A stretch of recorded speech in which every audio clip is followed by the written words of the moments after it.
पश्चिम Asia में जारी संघर्ष अब और भी खतरनाक मोड़ पर पहुंच चुका है। अमेरिका और इजराइल के हमलों के बीच ईरान भी लगातार जवाबी कार्रवाई कर रहा है, जिससे पूरा क्षेत्र जंग के मुहाने पर खड़ा नजर आ रहा है। मिसाइलों और ड्रोन हमलों की गूंज के बीच यह संघर्ष अब 29वें दिन में प्रवेश कर चुका है और हालात बेहद तनावपूर्ण बने हुए हैं। इसी बीच अमेरिका के राष्ट्रपति डोनाल्ड ट्रंप का बड़ा बयान सामने आया है। ट्रंप ने दावा किया कि ईरान अब बातचीत के लिए मजबूर हो चुका है। उन्होंने कहा कि अगर ईरान को हालात सामान्य करने हैं तो उसे सबसे पहले स्ट्रेट ऑफ हॉर्मुज को खोलना होगा। हालांकि बयान के दौरान उन्होंने मजाकिया अंदाज में इसे ट्रंप जलडमरू मध्य कह दिया, लेकिन फिर अपनी बात पर जोर देते हुए कहा कि ईरान के पास अब अमेरिका की शर्तें मानने के अलावा कोई विकल्प नहीं बचा है। ट्रंप ने आगे कहा कि अमेरिका ने पश्चिम एशिया में ईरान के खतरे को लगभग खत्म कर दिया है। उन्होंने अमेरिकी सेना को दुनिया की सबसे ताकतवर सेना बताते हुए कहा कि उनके पास ऐसे अत्याधुनिक हथियार हैं जिन्हें दुनिया ने पहले कभी नहीं देखा। ट्रंप के मुताबिक पिछले 47 वर्षों से क्षेत्र में दबदबा बनाए रखने वाला ईरान अब दबाव में है और पीछे हटने को मजबूर हो रहा है।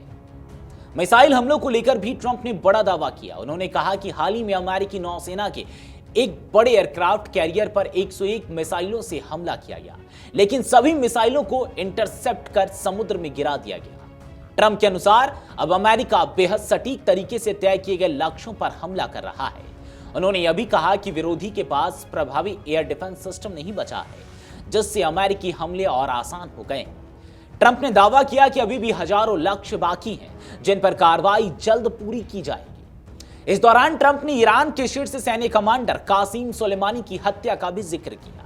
उन्होंने बताया कि अपने पहले कार्यकाल में उन्होंने सुलेमानी को खत्म करने का फैसला लिया था, जो ईरान के लिए बड़ा झटका साबित हुआ। ट्रंप के मुताबिक इस कदम ने ईरान की सैन्य ताकत को काफी कमजोर कर दिया और अब उस स्तर का खतरा मौजूद नहीं है। अंतर्राष्ट्रीय मोर्चों पर भी ट्रंप ने ब्रिटेन के प्रधानमंत्री कीर स्टारमर से बातचीत की है और उन्होंने इसका जिक्र किया है। उन्होंने बताया कि उन्होंने ब्रिटेन के सैन्य सहयोग की मांग की थी। हालांकि ट्रंप ने यह भी कहा कि नाटो सहयोगी होने के बावजूद संकट की घड़ी में अमेरिका को हमेशा अपेक्षाकृत समर्थन नहीं मिलता। उन्होंने चेतावनी दी कि अगर बड़ा युद्ध हुआ तो नाटो की भूमिका सीमित हो सकती है। वहीं ट्रंप ने पश्चिम एशिया की कूटनीति पर भी अपनी रणनीति साफ की। उन्होंने कहा कि ईरान के साथ तनाव खत्म होने के बाद अब समय आ गया है कि सऊदी अरबिया और इजराइल के बीच संबंध सामान्य किए जाएं। उन्होंने इसे अब्राहम अकॉर्ड्स की दिशा में अगला बड़ा कदम बताया।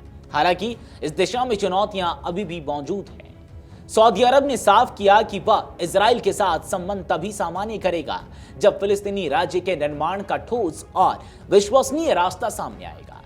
तो कुल मिलाकर पश्चिम एशिया में हालात बेहद नाजुक बने हुए हैं और एक ओर सैन्य टकराव बढ़ रहा है तो दूसरी ओर कूटनीतिक बयानबाजी भी तेज हो गई है। ऐसे में आने वाले दिन इस पूरे क्षेत्र के लिए बेहद अहम साबित हो सकते हैं। अगर आप ये वीडियो YouTube पर देख रहे हैं तो हमारे चैनल को सब्सक्राइब कर बेल आइकन दबाएं और Facebook पर देख रहे हैं तो हमारे पेज को लाइक करें।